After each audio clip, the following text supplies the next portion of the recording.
Hey everybody, welcome to episode 74 of the All JuveCast. And we're coming off the Supercoppa defeat to Lazio. And it was a shit show game, and it's a shit show right now for Juventini out there. But one thing I am excited about is my man Vinny joining me on the podcast for the first time. Thank you for reaching out. First off, Vinny, and it's a pleasure having you on. And how are you doing right now, man? I'm In the doing well. It's aftermath. a pleasure to be on the show. I listen to your podcast. I enjoy it. I don't listen to too many Juve ones. This one's my favorite, and it's definitely a pleasure to be on. I appreciate that, man. Thanks for all the support, man. I'm glad to have you on, and it's tradition around here for Juventini when they make their first appearance to share their story on how they became Juventini. So, what's your story on becoming a Juventino, my friend? In 2 minutes or less, if I can. First of all, I'm from Buffalo, New York. Soccer isn't the biggest sport around here. Football, hockey, are the two biggest sports. Big Bills fan as well. But going back, showing my age now to 1982, my dad sat me down in front of the TV to watch World Cup '82, and I was hooked. Paulo Rossi obviously became one of my favorite players, and Marco Tardelli, you'll never forget that run. That's what got me going into soccer, and knowing those two were Juventinos. We don't have a lot of coverage here in the States, or at least not in Buffalo. So we'd have to wait every 4 years to watch Italy, to know what the Italians are doing. Yeah. I was lucky enough, though. I'm from North Buffalo, which is a very Sicilian neighborhood. Lots of Sicilians in Buffalo. And some of the old-time Sicilians had the antennas on their roofs of their houses. And when you flip the switch, the light switch, you get this Italian channel from Hamilton back in the day. Yeah. And they would show Serie A on the weekends. So I would go to some friends' houses and watch the games. And I was always into I always liked the colors of Juve, the black and the white, because no one else had that. It was unique. All my favorite players, Baggio, Schillaci, Vieri, and of course then Del Piero, all play for Juve. In 1998, my wife is from Toronto, and one of the benefits of being with my wife is they had Telelatino. Yeah. So I got to watch the games at her house. So it was another good reason to stay with her. So anytime I was up at her parents' house, we'd watch the games with her family, and always was into Juve. And in 2001, Dish Network, we have Dish Network here in the States, came out with Horai International. So I have had to get the Dish. Ever since then, I've been watching as many games as I possibly can of Juve.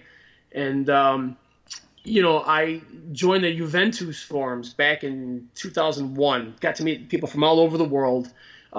Became friends with some as well. Met some at games here in the States and in Canada. That's awesome. And that's how it started. And it's funny because 20 years ago when I started wearing my Juve shirts in Buffalo, people either thought I worked at Foot Locker or I was a referee. Yeah. Now people, and if I go to Canada, right over the border, I live in Buffalo, right over the border, everyone knows what this is, but in Buffalo, no one did. But, I'm a proud Juve fan, and always will be. That's Always the classic North American thing, man. Why you wearing the stripes, the ref. Here comes the ref. But I get that too up here in Canada. Not so much anymore because obviously Ronaldo now. It's funny that Sure. since that signing I've seen, because I'm in a really small town here in BC, but there's kids wearing like Juve shirts like crazy now because of it. So one of Agnelli's things seems to be working anyways. So, but yeah, no, that's cool, man. It's a great story. And I can't help but feel for you too, because Juve's records in finals, and then to find out you're a Buffalo Bills fan too. Yeah. You're just a sucker for punishment, my friend. You know what? By the fourth Super Bowl, I just didn't care. The first Super Bowl, I think I cried, was drunk, cried. Second Super Bowl, I was just pissed off. Third Super Bowl, I laughed. And the fourth Super Bowl, I rooted against them. So that's the philosophy of a disgruntled fan. Oh, man.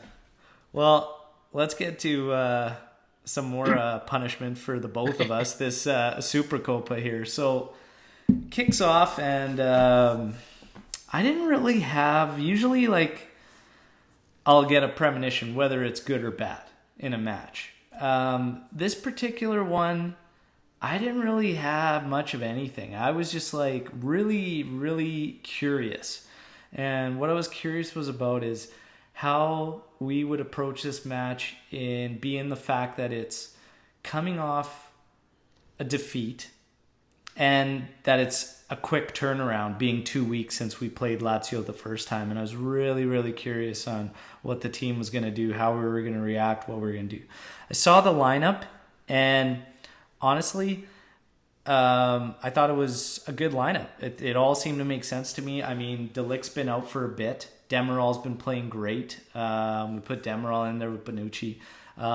Maybe the only question mark would have been why not Cuadrado at the start on right back. I was kind of thinking maybe we should go with him at start, but at the same token, I kind of understood DeCilio being there if we were gonna, depending on how much we were gonna attack.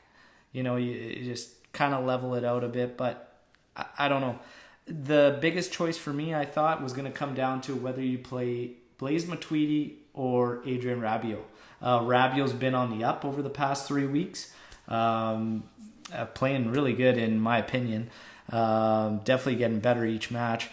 But Matuidi with HDR up front, Dybala, Higuain, and Ronaldo gives you that kind of protection. These were just kind of thoughts in my mind. I always thought, Bentancur would get in the lineup. Pjanic is a lock. It's going to come down to that third spot, and do you go Matuidi or Rabiot? I was personally fine with them going with Matuidi. What were your thoughts on the lineup as you saw it, Vinny? Once I heard the three starting up front, I was happy. However, my first thought after I saw the lineup, the actual starting lineup, DeCilio on the right, and my first thought was, why not Cuadrado? Recently, DeCilio's been playing on the left, and actually he's better on the left. For whatever reason, he plays better on the left than he does on the right, even though he's right-footed. So that was my first thing, is why is he starting? I don't think much of him. He's pretty safe. He makes the occasional mistake. He's not going to get too forward, like you said. If you're looking to just play a calm, stable game, he's fine. He's not going to burst forward. He's not going to get caught out. But talent-wise, skill-wise, I think Cuadrado would have been the better choice. Even I would have probably taken Danilo over DeCilio. But again, if I'm going to play DeCilio, I'm going to play him on the left, because that really, he hasn't been bad there this year. Yeah. So that was my first question of the game is, as far as Rabiot over Matuidi, I understand Matuidi is an engine. He's a powerhouse. He's a workhorse, and he will win balls, cover, and get the balls back to the forwards, which is what we want. So I wasn't really too upset about Matuidi playing. Again, not a lot of skill, but he'll give you 100%. He can dribble. He always over-dribbles the ball. He somehow runs ahead of the ball and leaves the ball behind. Yeah. There's not a lot of talent there, but he's a workhorse. And you know what? A guy like that is needed in the midfield. So I wasn't too upset with Rabiot not starting. He, to me, still is a question mark, Rabiot. I just don't know. I just don't know about him. It's still too soon. Yeah.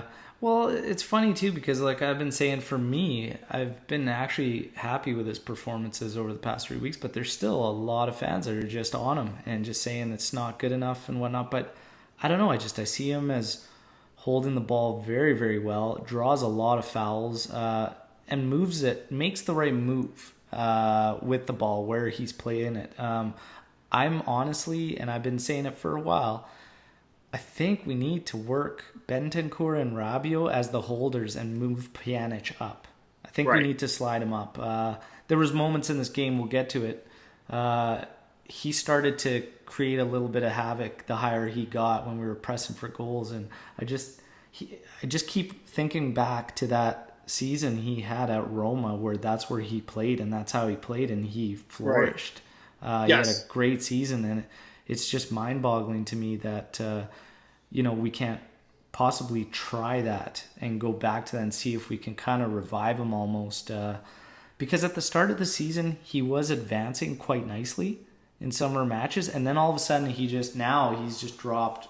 He's the anchor now. Back. He's basically the anchor in front of the defense, and he doesn't do that very well, especially when he's pressured. That's how you take him out of the game. You take the midfield out of the game. If Sarri wants to play the ball through him all the time, if he's always constantly being pressured, it doesn't work. It neutralizes him altogether. And now we get to this match, and you and I were even talking about it, and I mean, if we get to the quarter hour of this match, we're 15 minutes in, both teams kind of feeling each other out. Juve maintaining slightly more possession, but right out of the gate, you could tell what Lazio was going to do. And honestly, it comes naturally in their formation as they do play the 3-5-2, but they flood the middle, they win the ball, and they stretch you out. And they create these gaps between your midfield and your defensive line by stretching you out, and they've got pace up front in the rotation of Immobile and Correa, and they'll stretch you out, and that's what they were doing. And when they did get the ball, that's how they gained the space on us. And after that, it was just take your pick. It was overlapping runs all over the place, and they were not afraid to send numbers. And ultimately, I think it was 16th or 17th minute, like right after that, Lazio ends up striking, and it was just really a mess in the area for Juve. De Sciglio got absolutely just worked by Lulic there. 2 moves on De Sciglio, 2 moves before that cross. Yeah, and he's high and dry. Sandro abandons Milinkovic-Savic at the far post to come into the defender that's right behind Bonucci. And, this just needs to be better communicated. And guys just need to... We get into these zones, right, where we get comfortable. And like we saw it at the start of the year. It was set pieces, but you can see it in the actual play. And this game, it stuck out like a sore thumb. We get into these zone schemes defensively, and it just doesn't work because this is what happens. You get a guy that's caught that he's got a 50-50 opportunity. This ball's coming in. Like, do I get sucked into the guy that's on Bonucci's back because we're not man marking and we're kind of in these zones, or do I stay on Milinkovic-Savic? Well, it's 50-50. So we can all pick on Sandro. Sure, he should have probably done better on that aerial. He misread it, but it's coming in hot. He's caught between 2 guys. It's easy to make that error. Sure. And sure enough, falls to Savic. And then just to boot, Luis Alberto, and it was actually Paulo Dybala that come into the top of the box. He ran right by Alberto to get goal side. But then Alberto just kind of loops around him, and Dybala, that was it. He just got in front of him and stopped. And then even our midfielders, these zones that we're in, he was all alone. Completely all alone. It was just a mess. The whole thing was just ugly to watch. It was just frustrating, man. But here we are. We're down 1. And my God, man, the half-hour mark, again, we hold the majority of possession. But there's, no substance to it.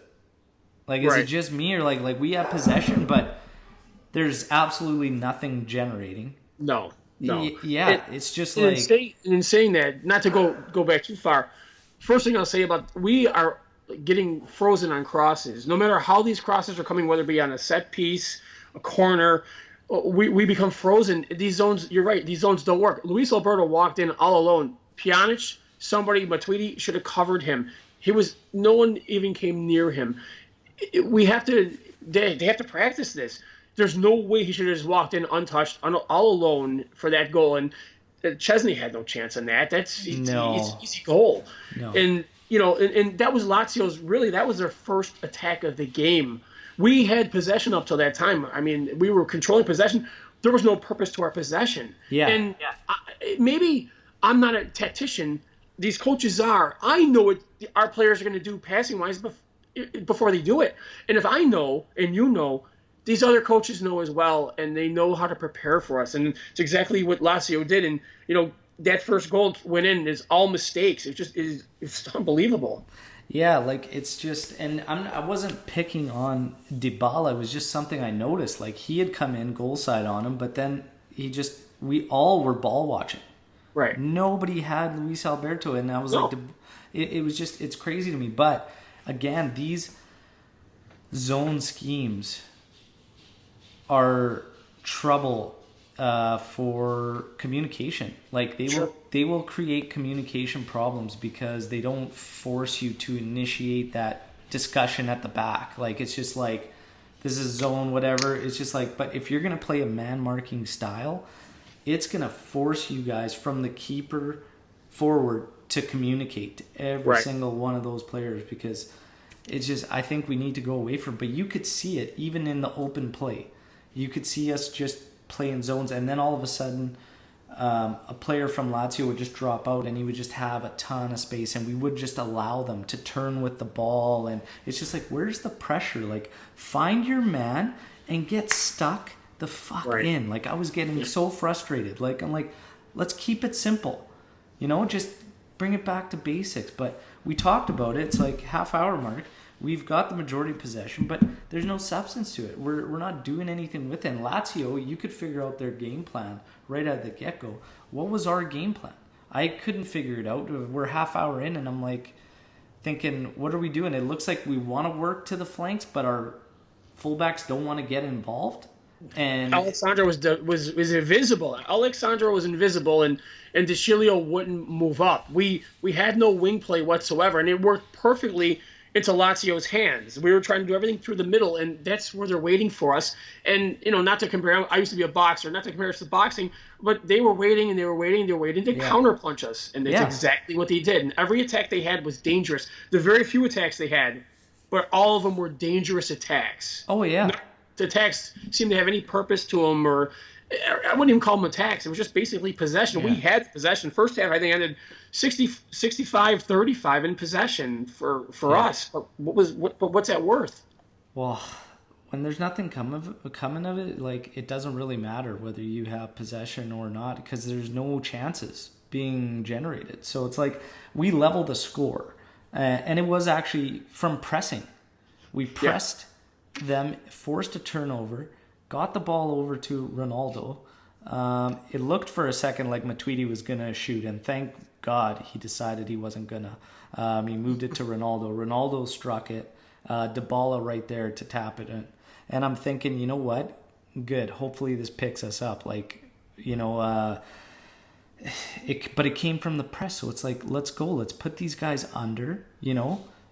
Get stuck in there, win the ball, cause some havoc, like quick turnarounds, let's go. And oddly enough, it was De Chilio that ended up winning that ball off the press. And it's like, let's push with these players. We have to commit, you know, to doing something. Otherwise, what we're doing is just, we're passing for the sake of passing with nothing happening. And it's like our flanks have to get involved. They have to get involved. If we want to go 4-3-1-2, they have to, for the sake of us being narrow.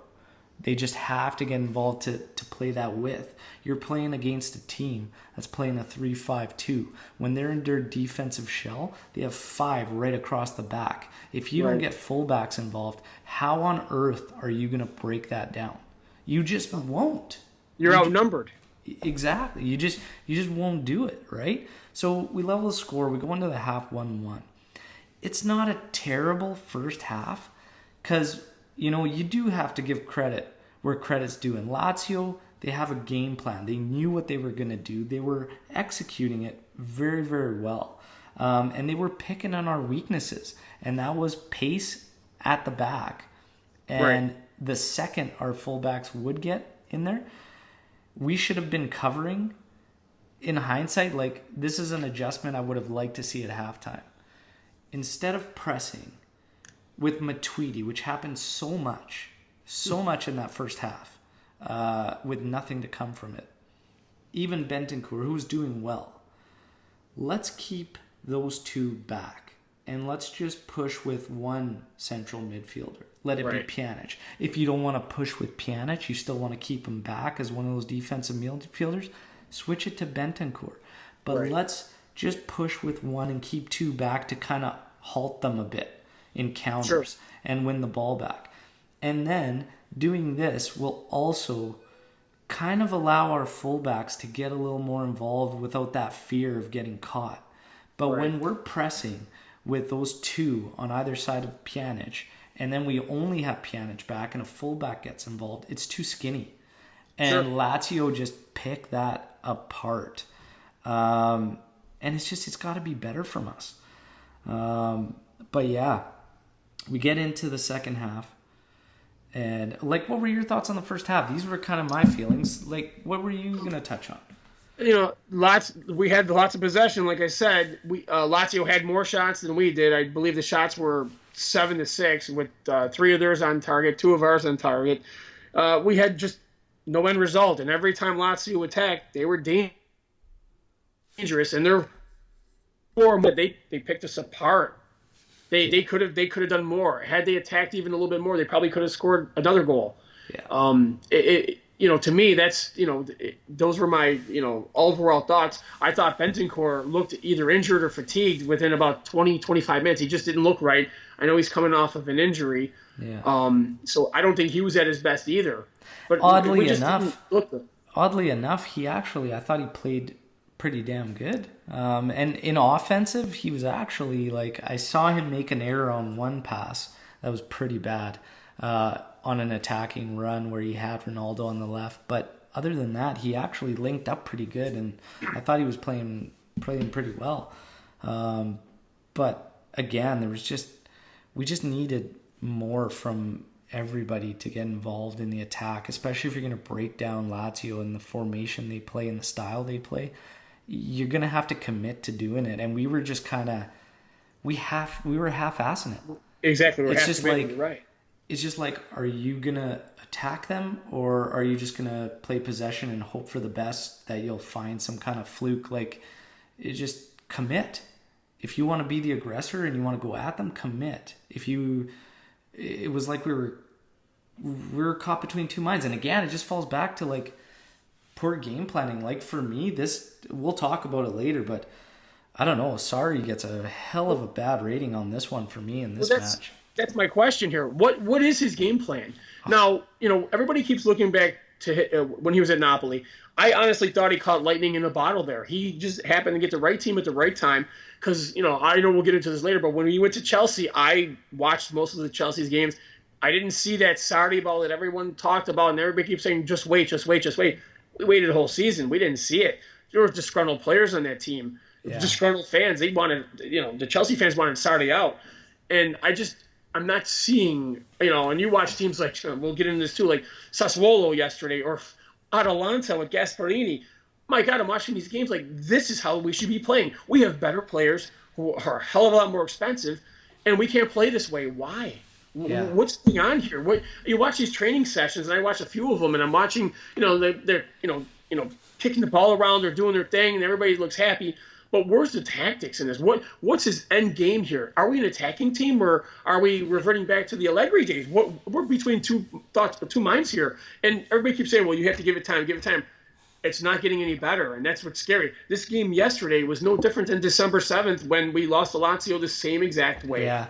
Well, here's the thing, and we'll get into it as we talk about this match too, but it's just we had a few matches here where we started to look a bit better these past couple, and then you play a match against Sampdoria, and the funny thing was we were taking what they were giving to us. Right. And then you play this match against Lazio. We did not take what we needed to against them. We're also relying on individual brilliance. Yeah.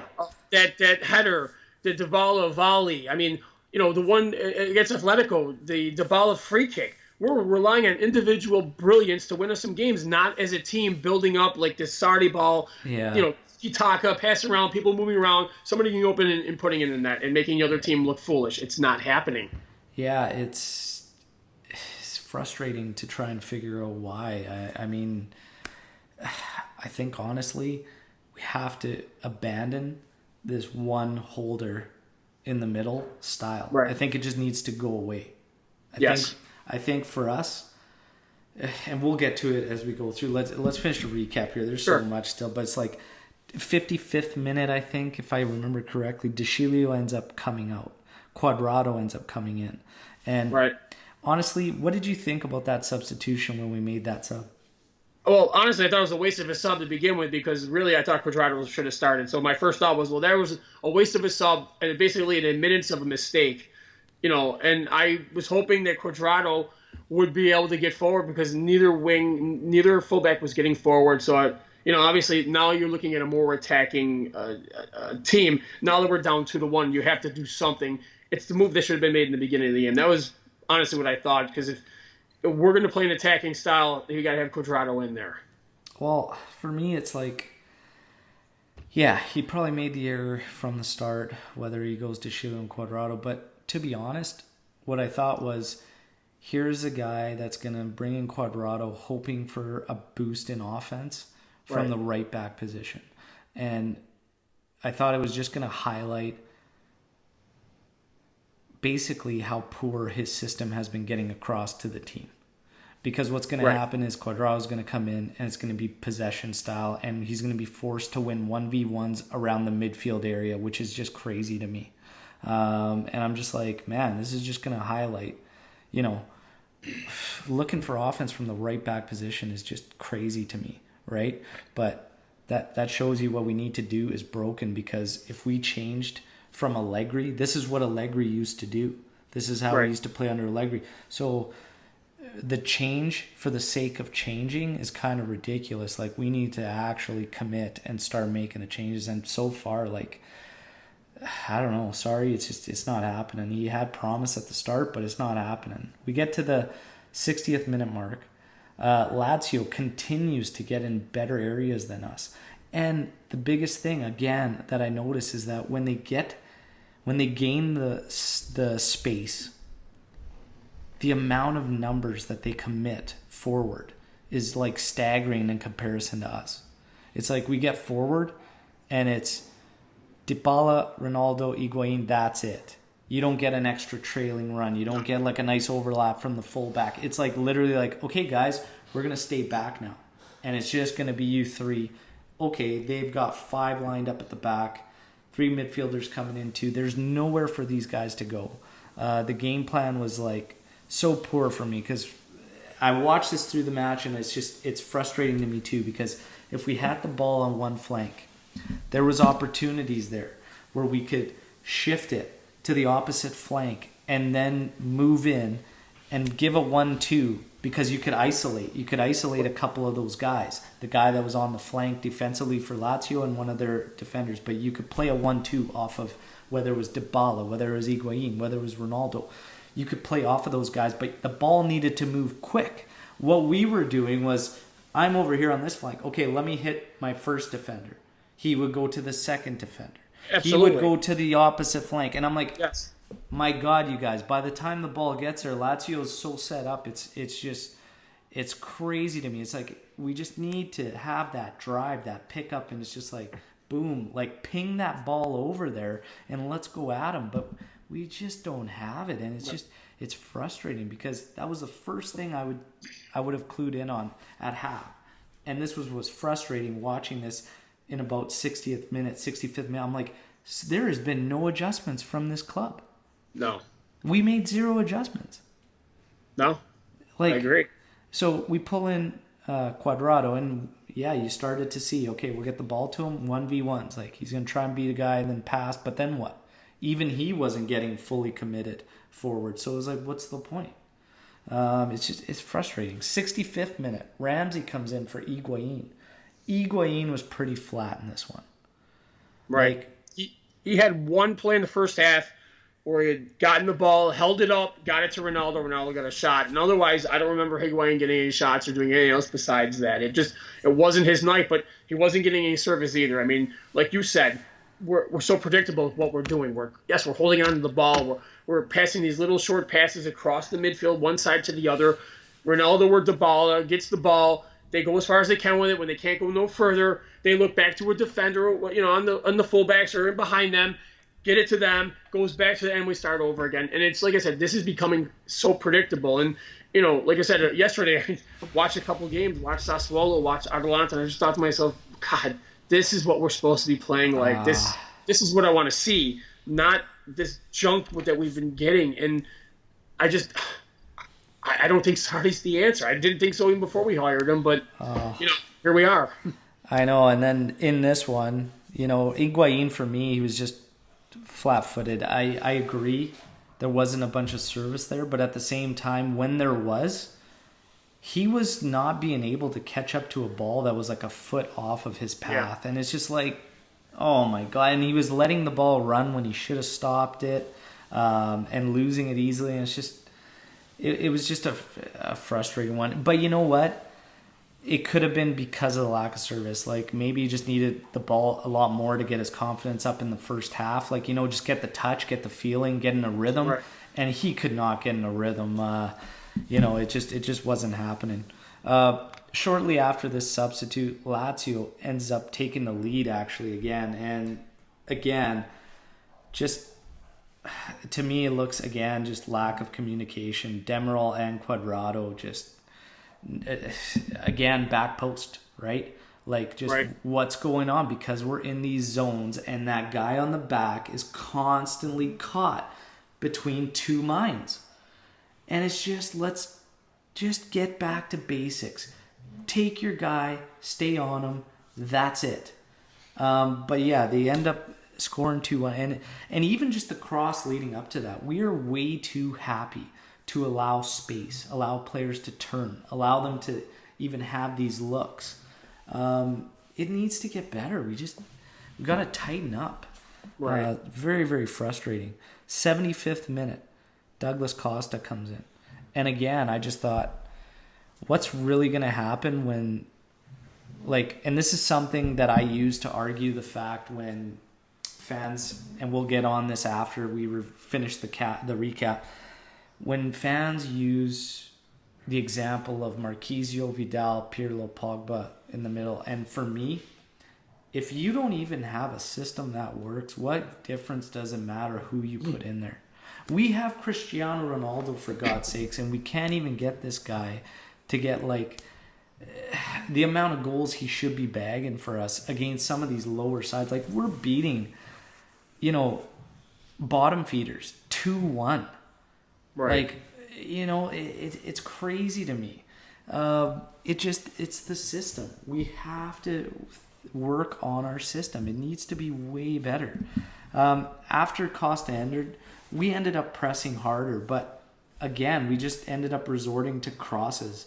And when you're doing that on a team that's committed to the shell now, it's just too easy for them. It was way too slow. The crosses were coming from ahead of the area when we should have worked on getting it deep and then crossing inside from a more dangerous spot. But it's just too routine, man. Very, very too routine and too easy for Lazio. It just took me back to last year's frustrations, really. And then Lazio in extra time ended up burying a free kick, but it really didn't matter. I mean, it is what it is. This was here we are, 2 straight 3-1 losses, and my God, did Sarri ever fail this one. Lazio playing them again in 2 weeks and losing 6-2 on aggregate. Granted, 2 of those goals were extra time in each of them, but it doesn't really matter. He looked like he learned nothing from the first match against him. Not a thing. Exactly. Lazio plays 5 in the mid, 5 against 3, and then on the defense it turns into 5 defenders, and they just sat back. They're absorbing all the pressure, like you said. They're absorbing the crosses. They're waiting to counterattack. They're waiting for the space to open up, and then they push and they attack. And like I said, they didn't have that many attacks, but the ones they had were every time they moved forward, they were dangerous, and they're not Immobile dependent either, which is another thing. A lot of these teams are relying on their striker to put the goals in. And you got Luis Alberto, you got Milinkovic-Savic, you got Lulic, and they get the job done without having to rely on Immobile. So if he doesn't score like he didn't, and he doesn't have a good game, and Demiral marked him pretty well, these other guys are going to do the job. And like you said, I mean, we don't have a plan. And Sarri putting players where they don't belong, I mean, we'll get into that as well. Bernardeschi is a trequartista. Douglas Costa is a trequartista. These aren't their natural positions. We're trying to do things that players aren't comfortable doing. And what's the point? I just don't understand his mentality. And he's a very hard-headed guy, and it's his way or no way. And he sees football, soccer in one way and one way only. He's very myopic, and I don't know what we can do here. What's going to change his mind on things? He's a big team now. There's a lot of pressure, and like I said, I'm not the biggest fan of his, and I hope he proves me wrong. It's all I can say. I don't think he will, but I hope he does. Yeah, it's just this whole thing has just got fans really like this. Just really sparked a mess of backlash. Like we still have people that are just hitting us with that midfield. Okay, and I said we would touch on it after, and we're gonna get into it. Like for me, I refuse. I refuse to believe that players are going to come in and make a difference when you have no set system, identity, or anything. If you don't have an identity, how do you know what player you need? We're just throwing out names like Pogba, because obviously, and my heart's still with Pogba. I wish he never left. But we're throwing these out there, and it's like it's just going to come back, and all of a sudden it's going to fall into place. We have no set style, no set identity. We don't know how we're going to create our goals. Like it's just, one game we're going to go up the middle, tiki-taka. It's just one game all of a sudden out of the blue, our flanks will get involved. Like what do we want to actually do to generate these chances that are going to work the best for us? It's crazy to me. It's just, there's no style, there's no identity. So to try and come out here and just say we need this player, we need that player, I think we need to figure out what the hell we're doing on the pitch first before anything. We have a good squad, okay? And there's teams out there that play way better football than Juve and have a brutal midfield as far as in comparison, okay? Right. And they play way better football than Juve. Why? Because they have a game plan, because they understand what they're trying to accomplish, and all the players have bought into it. And we just have to get something going. I think, honestly, for me, this one holding midfielder role, this regista thing, it's got to go away.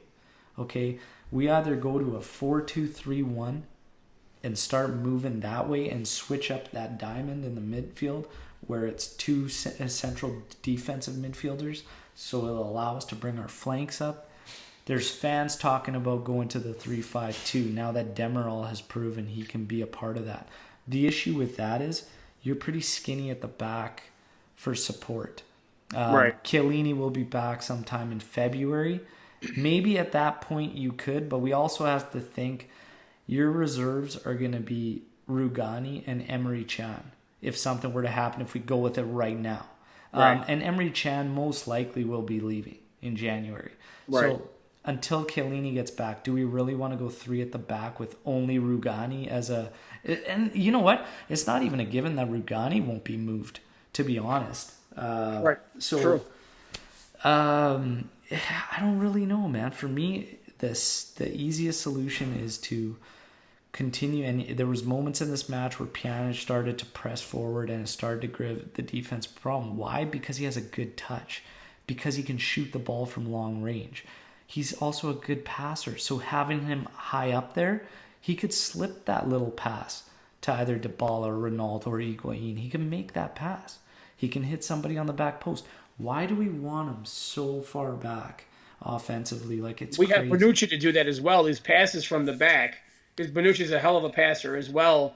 So we have him in the back as well. We don't need Pjanic back there. He really doesn't give us any insurance in the defense. You're right. He doesn't belong back there. And I'll say this: I like the 4-2-3-1 because if you do play Pjanic in one of those two spots, there's going to be less pressure on him. He's going to have somebody else next to him, another center mid. You can put Dybala behind the striker. You can also put Ramsey behind the striker, like he scored 2 goals for Wales a few weeks ago playing in that spot. He can play that spot. It gives you width, and you can have everybody all your strongest players on the field at the same time. I like the 4-2-3-1. I think that would be the best thing. 3 at the back. If we do that, you take Ramsey out, because I don't think Ramsey can play that midfield role back and forth. I just don't think he has the stamina, nor do I think he is healthy enough as far as injury goes. He's better towards the front, where he's got to do a little less running, And I'm not a big fan of his as well. I don't personally believe we should have ever signed him because we knew what he was about at Arsenal. And when players are getting injured without any contact, non-contact injuries, when you're in full stride and you're getting injured consistently, there is some underlying issues there that have to be dealt with. And if you can't deal with them, there's something wrong that you shouldn't sign him. And again, we get into that later. The medical staff should have probably told our management, if this guy is injury prone, maybe it's not a good idea to sign him. They give him the physical, give him a physical, do everything they do. Sometimes it's just little things that might be changed. Maybe we'll do something different than Arsenal did. A change in the diet. There's all sorts of craziness how they comparing now, your dental hygiene to causing injuries, all sorts of craziness. I remember a couple of years ago that Sissoko was supposed to sign with Milan, the French player, or was he after? I can't remember. They wouldn't sign him because of his teeth, and now we haven't heard from him since. And at least the heart issues as well. I mean, we can get into all that later. But the thing about Ramsey is very injury prone, and I don't see that changing. I really don't. Well, the tough thing is we have Douglas Costa, who's kind of in the same boat. He gets injured on cameo appearances like all the time, and it's frustrating. It is. But the thing with me that I notice about Juve, and I noticed it last year, even halfway through the year prior, it's just we do not play as a team. We do defensively, not anymore. Right. But there was a point where defensively you could count on that and it looked like a unit. Everybody, the cohesiveness was incredible, but offensively, the cohesiveness has just kind of dwindled. And it's kind of frustrating. So the thing with the teams that you mentioned, when you watch them play and it looks amazing, right? It's like they don't have nearly as high a payroll as you. Not even close. Is it just a matter of too many egos, too many guys, like they don't play as a team? There's guys just trying to do too much individually. Like, do you think that's hindering what a coach is trying to do systematically? Well, I think last season, I think, and especially Ronaldo, excuse me, everybody got a little sick of Allegri because he's a defensive-minded coach. Everybody was happy to get somebody more offensive-minded in here, and of course that was the whole reason they got Sarri, was to bring somebody in who was a little more offensive-minded, who could bring out the best qualities of our players, all of them, which we weren't seeing so much last year. Last year I thought we were missing Higuain on the offense. We were just missing a good striker when Ronaldo couldn't put in or Dybala couldn't put in. And we have him this year, and he's worked with Sarri before. He knows Sarri very well. You thought that was going to happen, and we're halfway through the season now. And like you said, I'm not seeing no cohesiveness. I'm not seeing any plan. I'm not seeing any chemistry. I'm seeing individual brilliance to win us games, and usually by 1-goal margins. We have not gone out there and blasted anyone yet. I'm a big offensive-minded, fan of offensive-minded coaches. I like Zeman. Even though he's not a Juve guy, I enjoyed watching his teams play because you know what they were going to do. You knew their game plan. Every game they're going to go out there and attack. De Zerbi he's a prodigy of Zeman, and his teams do a lot of the same thing. Atalanta, Gasperini came up with that system, and they were just bombing Milan. Milan was on their heels the entire first half. We haven't done that to anybody, and and that's the thing with those Zeman teams of the past, Lecce, all those teams he had. They would either go out and win games 5-0, or they wouldn't score any goals at all. But we're not in. We're kind of in a set here. We can't even score more than 2 goals a game anymore. Yeah. So there's something obviously going on there. Yeah, I don't know. You start thinking about it. It's just like, man, do we have too many egos? Do we have too many guys that have been part of this run that it's hard to keep that hunger and that drive alive in? Like, what's going on? Like, it doesn't make sense to me. It's not making sense why we could play this poorly, even under a new coach. Like, if anything, it should improve by this time. We're about to go into January, and we arguably are worse than when Sarri joined. Well, actually, here we go. Statistically, we've scored less goals. We've conceded double at this point from last season. It's crazy. That's crazy to think. The numbers speak for themselves. You're So right. we brought in an offensive coach and we've scored less. Crazy. I don't know how much respect Sarri receives. And I'll bring you back to an incident last year at Chelsea with the whole Kepa incident. Yeah. You know what? I thought to myself, if that was Allegri or if that was Conte, they would have went on the field, grabbed Kepa by the ear, and dragged him off the field. That didn't happen. Sarri, huffed and puffed and walked back into the tunnel, came back out, and the player stayed in. I don't care what the circumstances are. You listen to your coach. He makes a decision whether you agree or disagree. You deal with it. I just wonder if there's an unseen mutiny going on in this dressing room.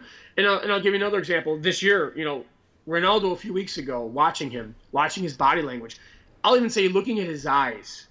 His eyes did not look clear to me. He always has a focused, piercing eyes when he plays, and he's always has his body language of determination, of desire to, complete desire and determination, driven. I guess that's where I'm like, he was driven. I did not see that weeks ago. I don't know if it was injury. I don't know if it was bickering in the locker room. He just did not look like he looked like he was sleepwalking, and that's just not Ronaldo. And there's something on. I want to run something by because the whole time when that thing was going on with Ronaldo and the two back-to-back subs, okay, and then all this hoopla about, is he injured? Is he not injured?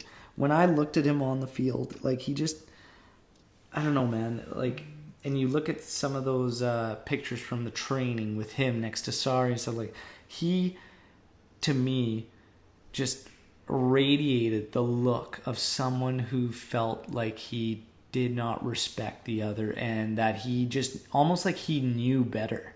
Even in the matches, right. It was almost like just he knew what was happening wasn't gonna, he just, I don't know, I got that sense. There's no doubt, no one's gonna change my mind. Ronaldo's got an issue with Sarri. Had an issue, for sure. If they've gotten over it, I don't know, maybe, but he looks a little bit different for the better than he did several weeks ago. Yeah. But something happened, and when something like that happens, to say it doesn't affect the whole squad is bullshit. It does. Right. That affects the whole squad. So now you've got a player who, and Ronaldo, I don't care if he calls the team the next day and apologizes or whatnot, but he physically leaves the stadium, which you're not allowed to do prior to the match ending after being substituted. You're basically just disrespected the new coach. And now, based on the reaction, and here we get into the funny thing, that club's got to basically penalize this player, but because it's Cristiano Ronaldo, Juve's got kind of handcuffed themselves because they don't want to do that, because they want to keep him happy because of all the financial, because of all the other stuff. And it's created a little bit of an issue.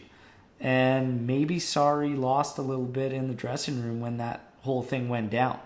I'm not saying that's going to have a bunch to do with what's going on in this match, this particular loss. And you have fans on both sides. You have fans on one side that are saying, look, it's only our second loss of the season. But for me, personally, it's more than that because it's the second loss to a team you played 2 weeks prior, and you literally showed that you didn't learn a thing from that match. Not only did you not learn a thing from that match, but you made zero adjustments in a game at halftime. You made zero adjustments in a match that looked like they were likely to score multiple, and we may not get multiple attempts. Right. It was just, for me, that's brutal, and it needs to be way better. The fans that are defending Sarri on the midfield, I personally, again, in this one, we had a midfield with 3. There's 2 teams on the pitch. Lazio plays with 5 in the middle, okay? We still held possession, okay? It was the lack of ideas. It was the lack of involvement from the fullbacks. The system needs to be different. We need to, Matuidi, why are we pushing up with Matuidi? Matuidi should be one of the guys back. Right. push out of the other two, keep them back defensively.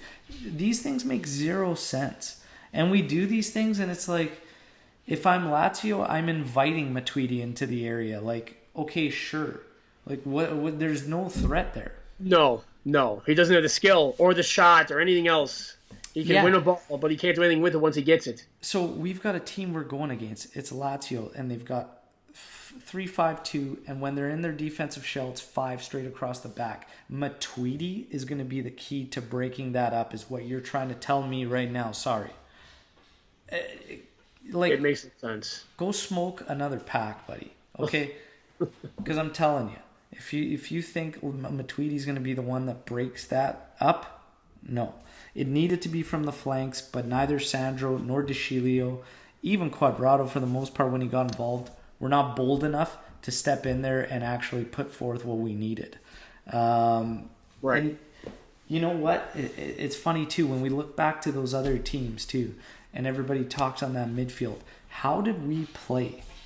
How did we actually play? We had a system. We were tough at the back, and we countered immediately and with purpose. And we used our flanks brilliantly.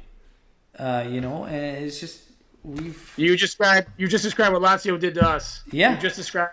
It's unbelievable. And to talk about Lazio for one quick second, they're a decent team. There's no doubt about it. I watched them in Europa. I watched them get beat twice by Celtic. They're a decent team. Simone Inzaghi is a decent coach, but let's be honest here. We keep talking about we're not worried about the Serie A, we're not worried about Italy, we're worried about the Champions League. What teams are we going to get through playing the way we played on Sunday? We're not. It's impossible. We're going to have a heck of a time, in the next round here, and I'm convinced of it. And just one quick second about this 4-3-1-2. We switched to that system when Douglas Costa got hurt. And I always compared, we're talking about Douglas Costa with his injuries. He has a Ferrari engine with a Fiat body. It just seems like he's just too fast for his body, and that's why he keeps getting injured, because he's fast and he's very agile. His body can't keep up with what his engine is putting out. It's a shame. It is a shame. We switched that system. For a second there, after he was hurt, we put Quadrado up there in the 4-3-3 on that right side, and he played very similarly to Douglas Costa. And we could have played Danilo as a right back, even DeCilio as a right back, and kept Quadrado and kept the 4-3-3. And maybe things would be different now. Sarri trying to make these crazy adjustments and then putting Bernardeschi as a trequartista. Bernardeschi, who I call the Aryan Robin minus the goals, is great coming in from the right side. He's got a great left foot. He just isn't put him in the net. But he can't do it in the middle. Douglas Costa can't do it in the middle. These experiments that he's doing are not. It's like a mad scientist. This is another thing. You bringing up Bernardeschi. How many wasted appearances did we see that we could have building on something new? You know what I mean? And tried something else. I worked on something, but it was just like, no. He's just like Bernardeschi, and it's just, come on, man. Like, let's go. Like, figure it out. It's just not happening for the kid there. Stop putting him through that. Right. Because that's not helping him either. You are crushing this kid, because to say that, like, you think Bernardeschi doesn't realize he's not suited in there? Do you think he's not feeling that each match when he's struggling through there? If we can see it sitting on the couch, he can feel it on the pitch. Right. Stop putting him through that, But there's all those opportunities in all those matches where we could have built off something else, tried something new, and just kept building, and he didn't, and that's wasted time. And now we go into January, and it's flashbacks to last season. What's our best 11? What do we do? What kind of style are we? What kind of team are we? We don't know. We're just a team that has a high payroll that wins a lot of games, but nobody knows how. Like, it's a shame. It's shocking. It is a shame. It's a hell of a shame.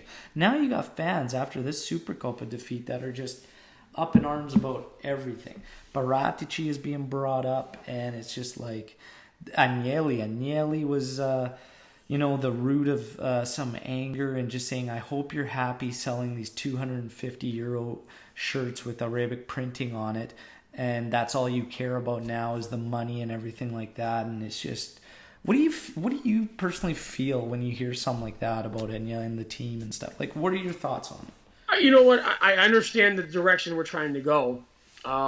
When we first came out with that new J logo, I really didn't like it. I'm a traditionalist. But then I was listening a couple weeks ago on a Adam Digby podcast, which is one of the only ones I listen with Juve, and he had a guest on the show, and he mentioned that what is the number one recognizable sports logo in the world? And I had to think for a second, and no one knew. And the answer to that was the New York Yankees NY. A simple NY that any kid can draw. Yeah. Everybody recognizes what that is. So I said, and that's the reason why they went with something so simple with that J. My daughter, my 8-year-old could draw it. Anyone can draw it. It's easy to remember. Yeah. Got it. And I understand everything they're trying to do here. They're trying to market this team. I believe he's trying to do what's best to get us a Champions League. I believe bringing Ronaldo in was that decision, big decision, which I never expected, to do something to move this team forward. With what we're missing. Unfortunately, now what we're missing is a really good midfielder, and I keep reading that we're going to try to get this kid from Salzburg, who's he's probably going to be a great striker in the future, and yeah, he's going to be great if we get him. However, our biggest issue right now is in the midfield, and I hate to say it, our biggest issue right now is with the coach, who I just don't know if he's a provinciale to me. He always will be. The things he said about Juve in the past, the flipping the bird to the Juve fans, complaining about that we only won the Scudetto a couple of years ago because we played first, we played first and everything else, and just everything. He had nothing but excuses.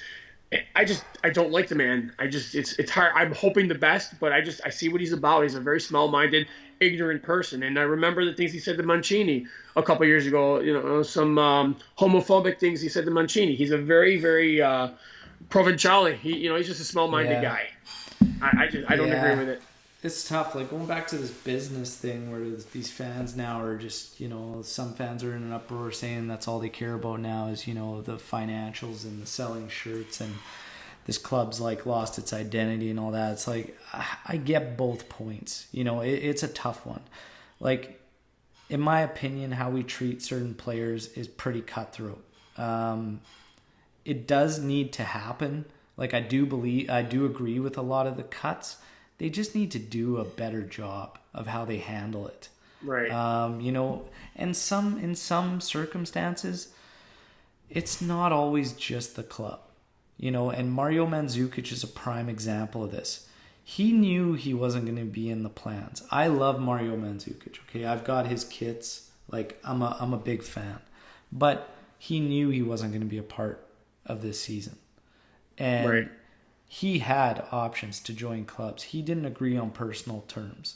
So the fact that, he's not even allowed to train with the club or anything like that sucks. It's tough to see. But he knew he wasn't going to be a part of the project. Right. But as for the business side of the game itself, like, the game itself has dictated that teams need to run it this way to kind of match their objectives or what they want to accomplish. Really, the game has dictated that. You look at the Giants, that's just the way it's moving, and Juve has had to adapt. And honestly, we're probably it's way too soon to judge whether or not it's the right decision or not, because honestly, I think it is the right decision, because if ultimately we want Champions League and we want to maintain dominance, like, domestically, we have to adapt. We have to be looking at these expansions financially and making this money, because that's where the players are going to come from and everything. But we're probably about a season or two away from actually seeing it as far as what kind of dividends it's going to pay for us. We're still about at least a season, possibly two, from really seeing where it's going to take us. On that note, I just actually read an article tonight. We are the third highest team in paying our players. We're only behind Real Madrid and Barcelona, and that includes all sports.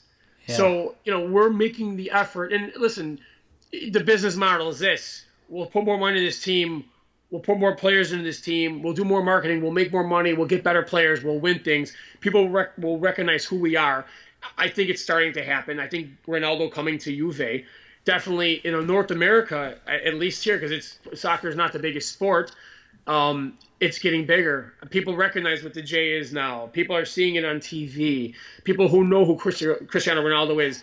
People I work with who don't watch soccer saw that header last week for Ronaldo. Yeah. It was on Morning America. It was on ESPN.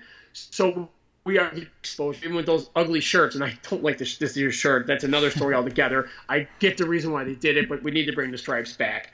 But we are getting bigger, and if we want to compete with the Real Madrids and the Barcelonas and the Bayern Munichs, and the PSGs who are owned by a country, then we need to do this. We need to to generate more money, get better players, to win more things. It's business. I agree. We need to, business-wise, but we do need to maintain the identity of the club, which I believe, have lost quite a bit. Well, I'll tell you right now, we lost it with bringing in Sarri. He doesn't believe in Fino alla fine. He doesn't believe that. He would rather see you play a good game and lose than play a grind-out crap game and win. And I still am win at all costs. I'd like to see a good and entertaining game while I'm at it. But if I have to, I'll watch Sassuolo. I'll watch Dortmund. I'll watch Atalanta. I'll watch Leverkusen, who play a fun game with Bosch, the way they play the attack. But with my team, the most important thing to me is winning. Yeah. Well, it is, but I don't, honestly, this identity's been lost for a bit now. Granted, Sarri's probably he's not going to be a guy that's going to come in right away on his first season and really embody that or anything like that. But we've been losing this steadily, and the situation with the fans and the Curva needs to be sorted out. That has to be sorted out. You're losing the pulse of the stadium, and that I agree with. You are losing the pulse of the stadium without the Curva. I completely agree. It's becoming like an American game. Games you watch here that don't have that pulse, that energy, and the players thrive on it as well too. I mean, some of the politics that go along with the ultras. I mean, being in law enforcement, I don't agree with some of these things that go on, but I understand that they're part of the Italian culture of soccer in Italy, and I completely understand it, and I have no problem with that. Yeah, it sucks. And the thing is that there can be solutions that are found. The fact that they're not even trying is so discouraging, right? All these fans that have dedicated so much time, effort, money over the years to support the club, and for the club to just not even try to make things right because of a few bad seeds in there that ruin it for everybody. It's come on, let's get serious here, right? That kind of stuff's frustrating, right? And then the old school fans, guys that have been to that stadium when it's had that atmosphere, it hurts. It hurts to see. And then it hurts because you're doing this to people, like I said, that have invested so much time, money, dedication, have always been there. And it's just you've turned your back on them for what? Nothing, really. Nothing's going to change. You've got nothing to lose, right? Right. It's frustrating, right? But these are all little things that add up to just Juve losing themselves, and we just need to get back to basics. We need to get that pulse back in the stadium. Like I say, that the pulse back in the stadium, help the club sort out these little issues, right? Get the player morale back. Players have actually, I believe, these reports were a while back, but I'm pretty sure some players had even lobbied to get that sorted out with the Curva. Right.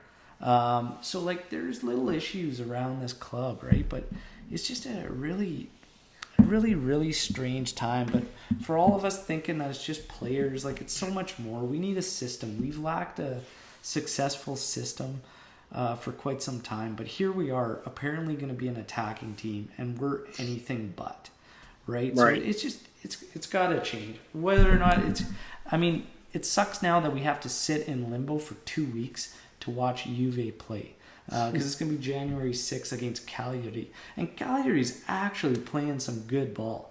They're entertaining too. Yeah. Absolutely. They're an entertaining team. About the stadium for one quick sec. When they opened up the stadium, they wanted to make everything more family oriented and bringing people in from all over the world. I know that Maurizio at around Turin's doing it, which he's doing a great job. And eventually, I'll get over there and just figure out when. Because I want to do something like that. But they wanted to make everything, more friendly to the family atmosphere. And I get that as well. Some of these stadiums you go down to Napoli, go to some of these stadiums, you have to, you're worrying for your safety sometimes with some of these crazy people.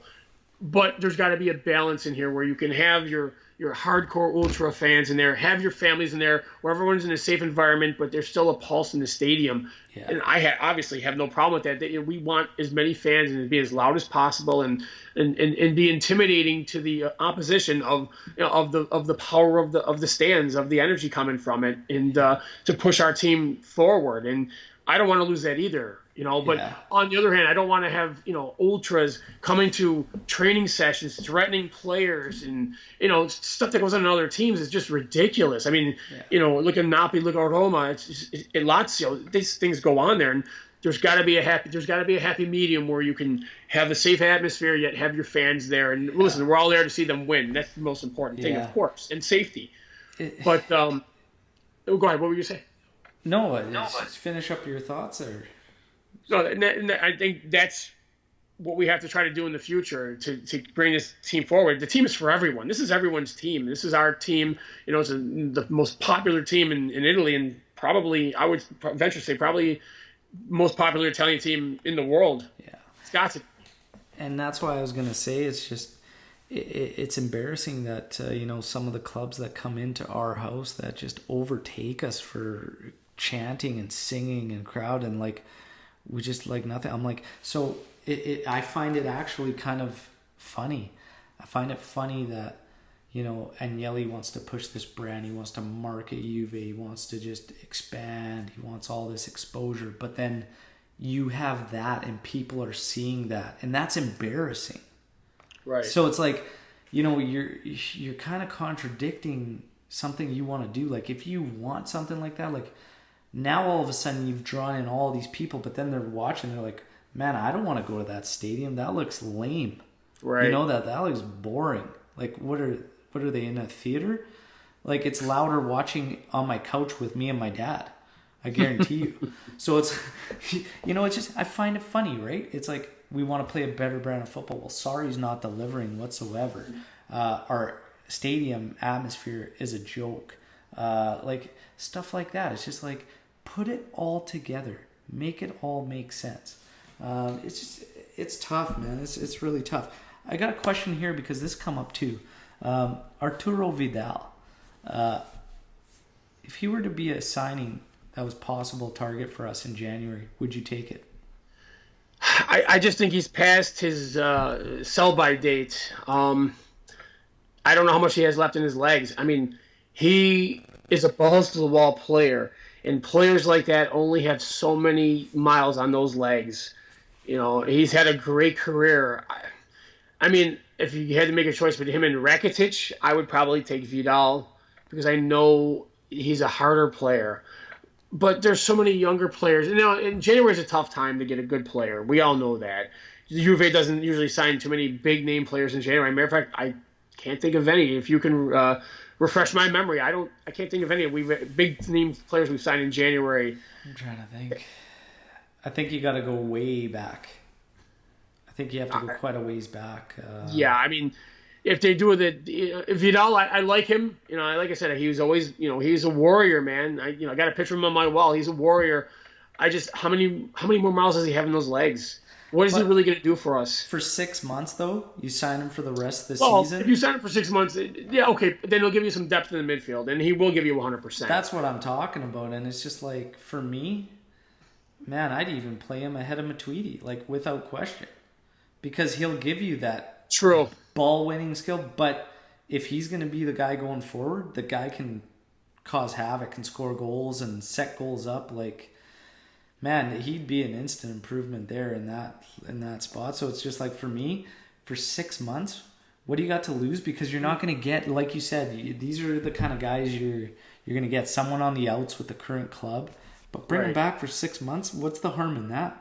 If they can do that, I would agree for 6 months and then see where we go from there with him, how he feels, how he's playing, how he adjusts. Absolutely. The other thing you're talking about is that swap between Emery Sean and Paredes. Paredes is okay. He's not a bad player. I don't know if he'll definitely be a starter here. Would he start over Matuidi? I don't know. I haven't seen enough of him to really. Paredes would fit more the style, and I hate saying sorry style because I don't even know what the hell his style is, but he would fit a more attacking-minded team in the middle. He's an attacking midfielder. There's no doubt about it. I just don't know how good he is. He's not starting as much as I'm not watching a lot of PSG games as well. I don't think he's a every game starter there. And I know at Roma he was still young at Roma when he left.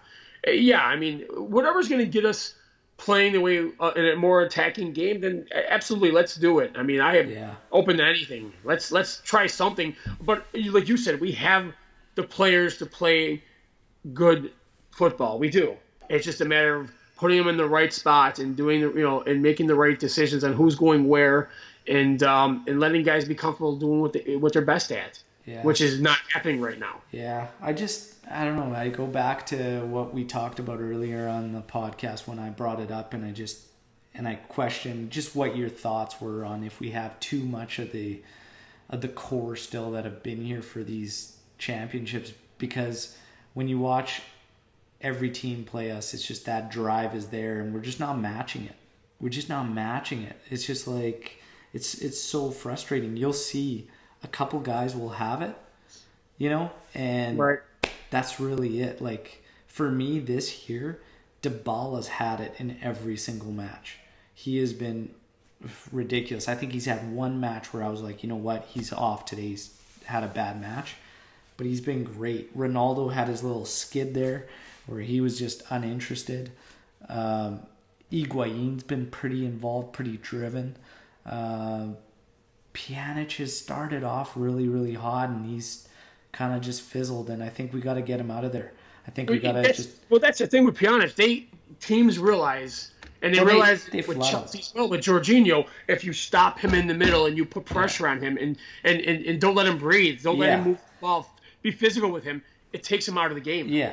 But going back, like, who are some other guys? Like, who's really given us any drive other than those guys? Like, it's frustrating. Like, there's no driving force coming from, like, Chiellini. Defensively, I don't even think he will be able to help us out drastically. Like, he'll help us in the sense he's still probably the best defender in Serie A still, when he's on. And the thing is, this system, this zonal scheme is still going to cause problems. We're always getting it's back post coverage. That's the issue. And then just space allowed for players to turn and just do what they want, essentially, like come at us. We just invite this. But Chiellini is a driving force from the back because when he gets the ball, we talked about it. When you want to go flank to flank, like he moves the ball quick. You can sense in the pass, boom, he's urging the team on, pushing them forward. Right. Nobody at the back does that. No. Like nobody else. And we're terrible at playing it out of the back as well. Every time we try playing it back, I have a heart attack because we just look so feeble doing it. So slow. So slow. Tempo, speed, pace. Like we just don't have. But like Chiellini, like he would be a leader in that sense because you can. I could feel it in his pass when I watch on TV. I'm like, he's like telling you, hurry the hell up. Like get up there. Let's go. And we need that, right? Missing him it's a big deal.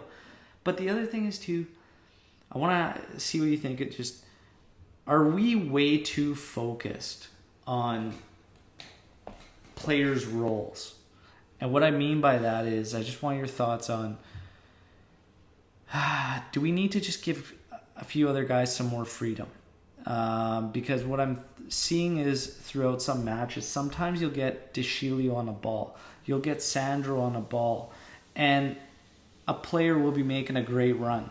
The ball needs to be sent through, but they're looking for Pjanic or they're looking for Bonucci, and it's just like, man, just make that ball, send that ball. Like they're looking for the short passes all the time. I understand that the whole tiki-taka mentality, but they're looking for the shorter passes. And a guy like DeCilio, a guy like Matuidi, they're always going to look to pass it to the closest guy who can do something with the ball. And yes, that works sometimes, but you're right. We're not taking enough chances to move this ball around. We are always going, short to keep possession. And that's the other thing. It's to keep possession of the ball. But what we talked about earlier, if we're not doing anything with this possession, then what is the freaking point?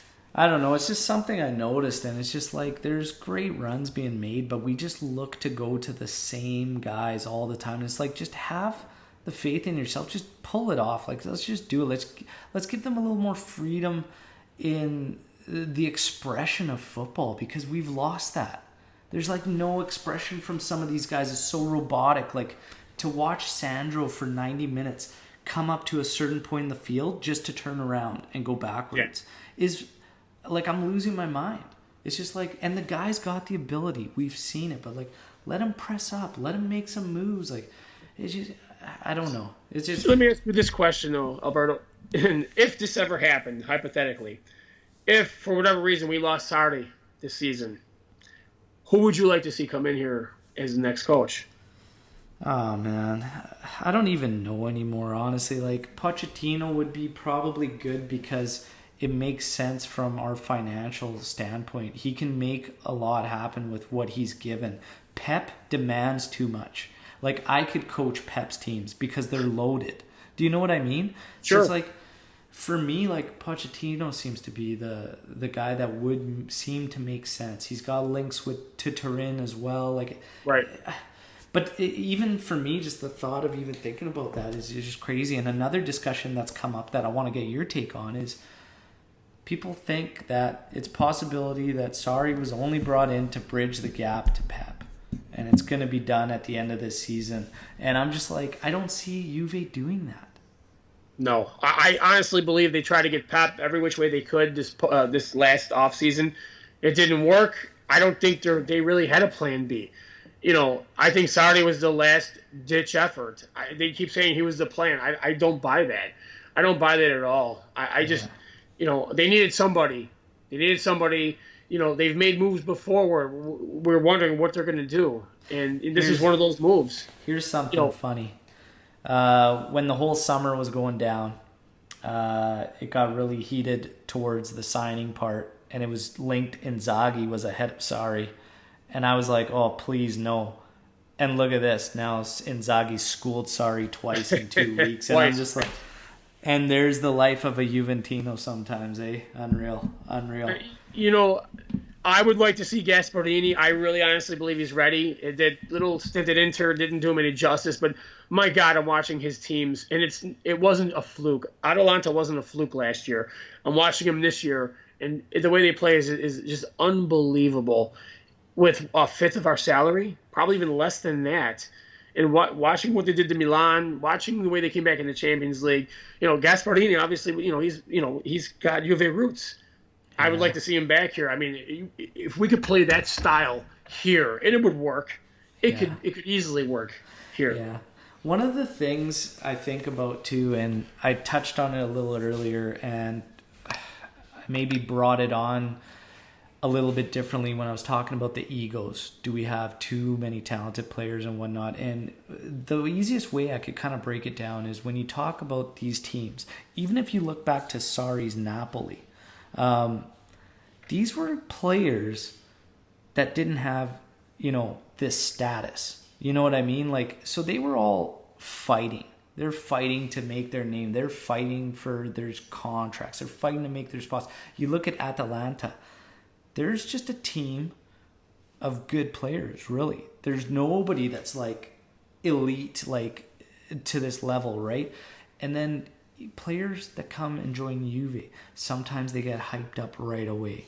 And then this hype that surrounds them, and then they hit this status, and then you got like Pjanic, whether or not you believe he's a world-class midfielder or not. But you know what? He's got all this talk. He's got all this endorsements from being with Juve, and they get this status, and it's almost like they buy into their own hype. And here's the thing where I'm getting to is it's a hell of a lot harder to manage a club with these guys than it is to manage the Atalanta or and not to take anything away from Gasparini, because I think what he's done is sensational, but you have players that are literally there, driven, fighting, and hungry to work with. And whereas you get Juve, you're dealing with players that have status, that have fat checks, that it's tough to get. It's got to be tough to get that that's out true, of but them. if you look at Bayern Munich as an example. It's not for every coach. Let's put it that way. Right.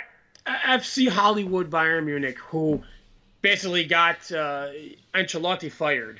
When at that point, I don't know if he really needed to be fired. I don't know if it was really fair. But you have a lot of egos in a lot of these teams. Real Madrid, I mean, Barcelona, they all have some big ego players. And, they have their things that go on in the dressing rooms that probably we don't hear a lot of, or just maybe bits and pieces of. I think every team, you're right, they have their egos. Who's running the show? Ronaldo seems to be the guy, or if, Chiellini or Bonucci, who probably try to calm things, just try to lead the way. I know Ronaldo is probably trying to lead the way, while guys like Chiellini and Bonucci are trying to just keep the shape of the team, keep the morale up, keep everybody calm. Maybe they're the ones who are the peacemakers amongst each other and the team. Because you're right, there's a lot of egos out there. There's jealousy, I'm sure. I was just thinking, it's definitely not for every coach, and maybe Juve is just too big for Sarri. I agree, 100%. You're right about that. I don't think he has any control of the dressing room at all. Yeah, I really don't. But for whatever reason, they're playing the way he wants to play, and somebody needs to pull him aside. Somebody needs to do something. Maybe even Nedved. Somebody needs to pull him aside and say, "Look, we things need to change here. We need to come up with a plan B, because Plan A hasn't worked." Yeah. And change some things up and see where we go. We'll see what happens. It'd be interesting to see if Sarri got a talking to or something after the Supercopa loss. I would hope so, to be honest. If we have any ounce of identity left. Right. Even the excuses he's using, we're tired, we're fatigued. I don't know. Lazio's played the same amount of games as we have, and in the Europa League. So are they not fatigued and tired as well? I mean, just reading these excuses, and he's always given excuses of why his teams don't win or don't play well. I'm just already sick of it. I read a couple posts too, where some fans were like, "Oh, we just need to regroup and recover," and what. No, this has been ongoing for a while. Like, we don't need to regroup and recover. It's not working. Sarri needs to sort it out, because whatever he's trying to accomplish, based on what he said he wanted to accomplish, he hasn't been. It's just not working. He's flat out not. It's not working. People that want time, okay, it doesn't need to be 100%, but it sure as hell needs to be better than where it's at, because we're at, going into January, and I don't see any signs of this team looking any different than we did last year, to be honest, other than a few one-touch passing scenarios here and there. At the start, we had some phases I could see, but it's got to be better. And I apologize for everybody listening, because it seems to be a little bit of a go-around, but this is honestly the little flux we're in right now as Juventini. Like, it's so confusing as hell right now. Like, we make a couple progressions, and then we just go backwards like 5 steps, and it's tough. But, Vinny, we're going to wrap up pretty quick here. I want to finish on something kind of just a fun note. Sure. Because it's frustrating, and it's tough to get anywhere, because everybody's got their own belief on what needs to happen, what's going to happen. I'm starting to, unfortunately, get to a place where I didn't want to be, which is thinking that maybe Juve's too much for Sarri. That's kind of where my mind's at right now. He's got another half a season to change my mind and turn it around, but he's got to figure it out, because what he's doing right now, it just ain't working. I agree. Every big team is going through their trials and tribulations, except Liverpool. Yeah. And all these coaches have been able to adjust. The biggest question we have, can Sarri adjust? Yeah. And just leave it at that. Yeah. And again, I just want everybody, keep in mind, it's 2 losses to the same team in 2 weeks. Convincing losses. Like, they were by far the better club. and it's, I don't know. I can't settle for that. If you're Juve and it's Lazio, you know, like it just, I don't know. It's frustrating. But let's finish on a little fun note as the decade comes to an end. Well, I mean, do we need to do favorite keeper for the decade? Let's go. Come on. Oh, come on. Buffon, man. Okay. All day. And I just want just one, and it's going to be hard, but I know, just one.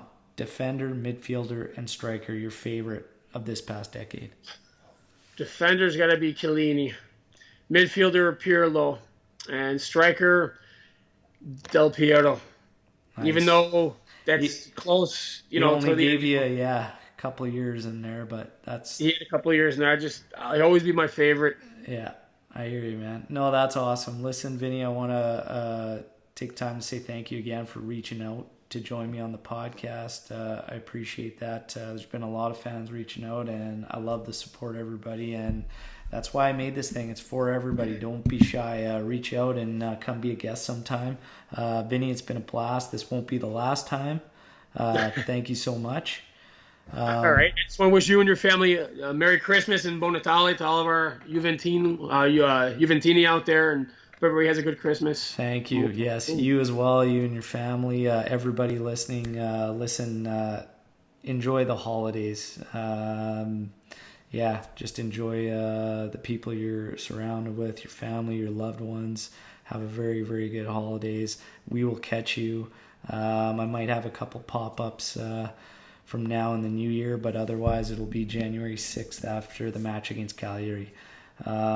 Really, really tough loss to come off of, but the holidays should pick our spirits up. It's a beautiful time. So, Juventini, as always, Forza Juve, Fino alla fine. Let's all have faith. We're going to come back stronger in 2020. All right. Thanks again for listening. Ciao.